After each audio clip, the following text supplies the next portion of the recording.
Hey everyone, so in order to create an account within your Thinkorswim platform, you're going to need two things. One, you're going to need the Thinkorswim desktop application that I'm going to show you how to download. And then part two, you're going to need to go to tdameritrade.com to basically open up a brand new account. Now, in order to first do step one anyway, let's go ahead and go to Google and type in download Thinkorswim desktop.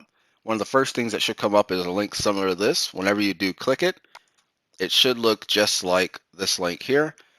So it should give you options of what platform to download it on. So it's Thinkorswim Desktop here. If you're a Windows computer, you can download it here with this install Thinkorswim 64-bit button. Clicking there. If you have a Mac, you can click here and the screen button. Linux, you can click here, and any other users outside of those softwares, you can click down here. So to scroll back up, I would imagine most are going to be either a Thinkorswim Windows user or Thinkorswim Mac user, and you can download it there. As far as the how-to, I can't do it on here technically because I already have it. But it's just like any other application you've downloaded on your PC. Honestly, it's just click the download button and then just keep clicking next until it's done. Realistically, right? So please don't overcomplicate it. Just like my strategy, same thing with this. Don't overcomplicate this. Most of this stuff is either just downloaded or just who you are as a person and enter the information, right?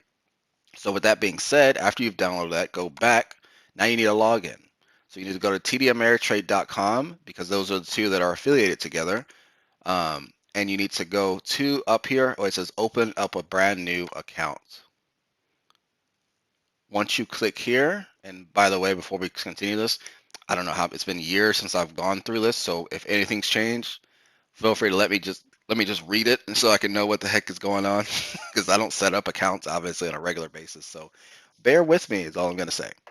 So first things first, it says select a type of account basically for the most part. So majority of you are going to be on an individual account right here. If anything else, if you're going to do a different type of account, I'd imagine you already know. But for everyone else, or 99% of everybody, you're going to do an individual account. And if you're not sure, you can apparently can help you. But click here to open up an individual account. Let's see. Now, in order for this to work, you're going to basically says, welcome to opening a new account. You're going to need your social security number or etc. Tax ID, if necessary, if you're not a U.S. citizen or permanent resident, and your employer's name, address, phone number. So first, that's basically what you kind of have to do. It's just really typing in your name as an example for the most part. Middle name if you have one. So my first name, last name, suffix, your email that you use regularly, street address, city, state, zip code, things like that, basically. And let's see what happens if I just type in anything randomly, I guess. See if I can actually get to the next screen. So we have this Mr. First name, by the way, I'm a junior. My dad's first and last name is Maurice Kinney, so we'll go ahead and do that anyway. So random address, this is not where I live, by the way. Don't live in New York. Been to New York, but haven't been to New York. Don't live there, sorry.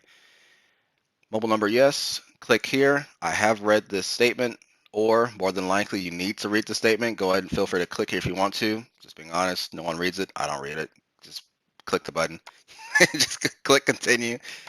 Date of birth here, so you can type in whatever.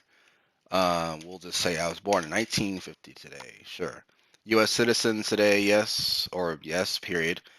Noted this, more than likely, right? You're going to need a social security number, employment status, so employed, self-employed, example.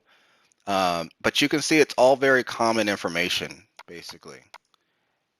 All right, so let's put in a fake social security number,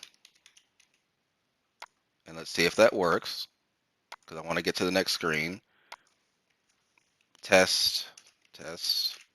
Occupation, I'm an accountant as an example. Industry, accounting, I guess. Business employer. I want to get to the next screen to show you something specifically.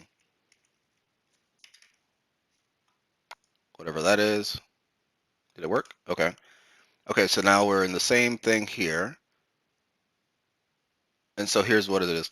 How do you plan on using this account? Do you want to do it for common investment transactions, including stocks, bonds, options, etc., or advanced trading, being futures or forex? This is not advanced trading, but okay. But either way, you're going to want this top one selected, being that because we're going to be trading options specifically, so we want common transactions. So click the next button. After that, now you're going to be able to choose your annual income. whatever it is, right? Your net worth, whatever that is, technically. Well, it doesn't matter what I'm picking. So, and then picking any of that, right? What's the source of your initial deposit in this example? You can just say, for most people, it's going to be employment wages, source of your funds. Sure, we'll go with that. And the next question, are you or is your spouse a member of your immediate family? I'll let you kind of answer these. So this is just generally going to be a no for most people. Where do you want this cash to be held if it's not invested? So make sure for the most part, this has chosen on your brokerage account because majority of the time you're trading with your, yeah, the majority of the time you're going to be trading with your brokerage account and you want your funds to stay in your brokerage account so you can just reaccumulate them over time, essentially. And you can keep it like that. So my brokerage account is what you need to have. Then go and click the next button. And this basically should be it, right? As long as you click continue after this, it may or may not, after that, ask what specific kind of options that you want. Make sure that you go ahead and choose like naked, what we do is, which is naked options, right? Not covered, we don't do covered calls and covered puts. We just do naked options plain by itself. Believe that's called level 2 if I remember correctly. So you might need level 2 access if it even asks you that. Sometimes it just goes ahead and gives you that access.